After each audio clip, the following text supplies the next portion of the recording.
Hey Dave, I know obviously there's still another day for you to set your lineup, but do you have an idea of where you're gonna have Gavin Lux play tomorrow? You know what, Fabian, I don't. I think it's narrowed down to two positions in the outfield. But I still want to think through it more, so I haven't made that decision yet. How much of a factor is it just the big center field at Oracle Park? It's a factor, but I still trust the player, the foot speed, and the ability to catch the baseball. So I guess I look at it as really there's no bad option. And then with Julio, I know you sort of talked about him wanting to be that guy. What was there a point this season where you sort of realized that he was going to be able to like sort of put like that you could see him push through some of those barriers and sort of like keep going in a way that maybe surprised you? I don't know if it was necessarily this year. I think early on in 16 in the postseason, we saw glimpses of the big moment and seeing the pulse. And then obviously at the height of it was last year and what he did in the NLCS and the World Series. So and this year I think he just continued to build on that experience, that confidence, and it's kind of propelled him to this season to just be an outstanding performer all year for us. Is there anything with the workload though that maybe surprised you that he was able to maybe sort of get past maybe some of the barriers in terms of obviously you guys had sort of kept him to a certain amount, a certain extent since he came back from the shoulder, but coming into this year and his ability to sort of handle a full season's workload? I think it's just one of those things that he's always been the player that's wanted more. Where I think that we've been very for his benefit, short and long term, being conservative, and I don't think that we regret that at all. But I think that when you have a player that wants more and expects a lot from himself, so I think it's one of those things that there's no one way to do things. So where we could have kind of ideally maybe curtailed some innings, but where we were at, we needed his innings, and he embraced it. Thanks, Dave. Yeah. Next question is from Dave Vassar. Go ahead. Dave, I know you talked about after game one, wanting your hitters to have different clubs in their bag when they were facing Logan Webb. What do you believe they've taken away from seeing him the first time and the adjustments that they may make tomorrow night? I think that, you look at what Webb's done to us, and obviously he's thrown the baseball really well against us. And I think it just goes back to that big part of the field mindset. He's got really good stuff. The ball has a lot of action. And when he's right, he has really good command. And even when he's not, the ball kind of moves a lot. So I think it's just the idea of staying short, use a big part of the field because, most guys really, he doesn't give up a whole lot of slugs. So to kind of play for the slug is just a bad approach. Dave, I know there's been times this year where it's been Jekyll and Hyde with your offense. What do you see when things are going well for the offense, and what do you guys have to do tomorrow? I think for us, when it's going well, we are taking our walks. We're getting into counts. We're essentially making the pitcher, get himself into trouble, and we're not overly aggressive, but aggressive in the strike zone. So that's kind of the yin and yang. It's you want your hitters to be aggressive, but to their zones. And when we start expanding, and Logan is an east-west guy, so just trying to get us to expand east-west. So if we can kind of stay locked in on our zone, I think that's when we're at our best. Thank you, Dave. Yeah. Next question is from Bill Shaking. Go ahead. Hey, Dave, you've talked a couple of times in this series about Dodgers Giants. This is what baseball wants. Is it just the rivalry, or is it something else about that? And maybe more importantly, how can baseball leverage this? Now they've got a game 5 with these two historic teams to maybe develop some new fans.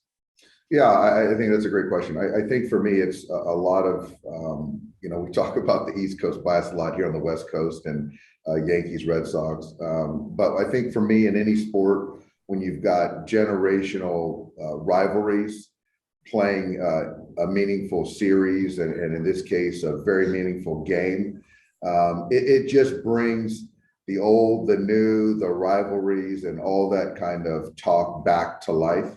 So I think that where baseball has kind of gone, you're playing to the younger players, the fan base, but those generational rivalries are kind of the foundation of this sport and what made it America's pastime. So I think that, and there's just on both sides of ball clubs are just tremendous men, tremendous ball players, and for us as an industry not to leverage these guys, and it's just a missed opportunity. So how do you do that? I really don't know. I just know that I have a respect for a lot of these guys playing as ball players and as men. Thank you. Yeah. Next question is from Juan Toribio. Go ahead. Hey, Dave, yesterday you said you're known to kind of change your mind on some things. Have you kind of given some more thought on Max and if he's going to be available tomorrow out of the pen? It's highly unlikely. The goal is still to win the World Series and have Max starting game one in the NLCS if we get there. Increase that chance. But obviously I'm not immune to the fact that you don't get there unless you win game five. But how he feels matters because you still got to be effective. So we'll have a conversation with them, I'm sure today, tomorrow, and kind of gauge it. But in no way are we going to press him and put him in a position that we don't feel comfortable, across the board. Yeah, I guess I was just about to ask. So you guys haven't had a conversation with him, like he hasn't turned a lobby, saying, I'm going to be ready to go or anything like that? Not yet. And I don't expect him to. So I think it's something that obviously people are talking about. I'm sure he's aware of. But again, we have a lot of good players, a lot of good guys, a lot of good arms that are fresh and ready to go that I feel very confident that can prevent runs tonight or tomorrow night. Cool. Thank you, Dave. Yeah. Next question is from Juan Castillo. Go ahead. Dave, you mentioned last night that you thought that was Mookie Betts' best swing. What have you seen? Why did you think that was his best swing? I was just curious when you said that.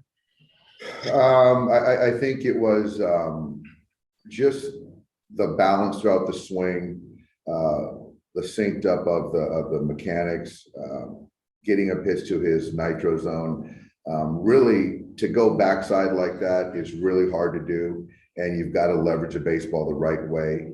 And I think Mookie is a pull hitter. He's been very good for us this postseason. But to be able to take a ball backside like that and stay through it, it just allows you to cover a lot of different pitches if you can do that. So I just think overall it was picturesque. And when you see him take that swing, he obviously hit that ball hard off to Crawford the other night. Do you sense that he's really locked in at right now, after the tough season he had with the hip? Yeah, Mookie's in a really good spot. He is. He's confident, and any hitter that has conviction and you're not caught in between, that's a good sign. And I think right now he's in as good a spot as he's been all year.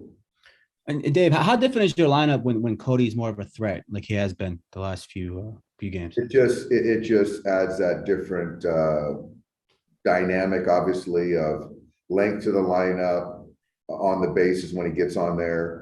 Obviously, the crowd feels it. His teammates, want success for him. They feed off that energy. And you can see when we really scuffled at times this year, the bottom third of the lineup just wasn't productive. And when we've sort of had success, we've had production all the way throughout. And that's kind of how we're built. Are you seeing success? This success just breed confidence in the guy? He seems a little looser right now than maybe at any point this season.